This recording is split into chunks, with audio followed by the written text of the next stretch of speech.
দেখুন, আজকে আমাদের শপথ গ্রহণ এটা একটা গুরুত্বপূর্ণ অধ্যায়, বিশেষ করে আমাদের জন্য। আমরা যারা দীর্ঘ আন্দোলন সংগ্রাম করেছি একটা ফ্যাসিস্ট সরকারের বিরুদ্ধে, বিশেষ করে নারীরা তাদের অনেক অবদান রেখেছে। এখানে কেউ আসতে পারছে, পার্লামেন্টে কেউ পারে নাই।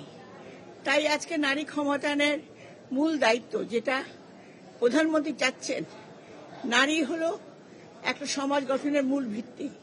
সেই মূল ভিত্তিকে আমরা কিভাবে গড়ে তুলব, প্রধানমন্ত্রীর নির্দেশনায় আমরা সেইভাবে একদম ইউনিয়ন কাউন্সিল থেকে শুরু করে উপর পর্যন্ত কাজ করব, যাতে সম অধিকার বঞ্চিত না হয়, নারীরা যেন আর বিভিন্নভাবে ধর্ষিত না হয়, নারীরা যেন সমানভাবে বিভিন্ন কর্মসংস্থানের অধিকার পায় সকল ক্ষেত্রে।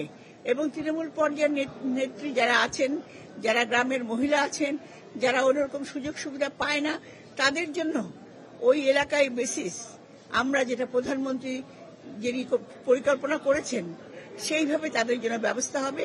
তাদের উন্নয়নের জন্য আমরা কাজ করে যাব।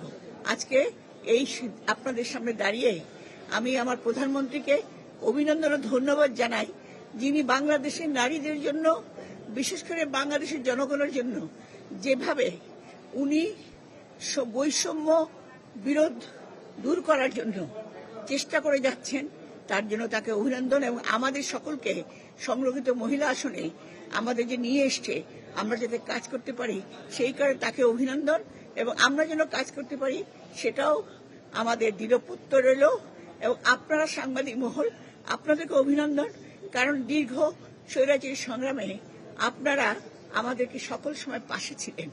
আপনাদের অনুপ্রেরণা, আপনাদের বিভিন্ন কর্মকাণ্ডের মাধ্যমে স্বৈরাচারী বিরোধী আন্দোলনের বিভিন্ন কর্মকাণ্ড ফুটে উঠেছে, যে কারণে একটা ফ্যাসিস্ট সরকারের শেষ মুহূর্তে পতন হয়েছে। ধন্যবাদ আপনাদের সবাইকে।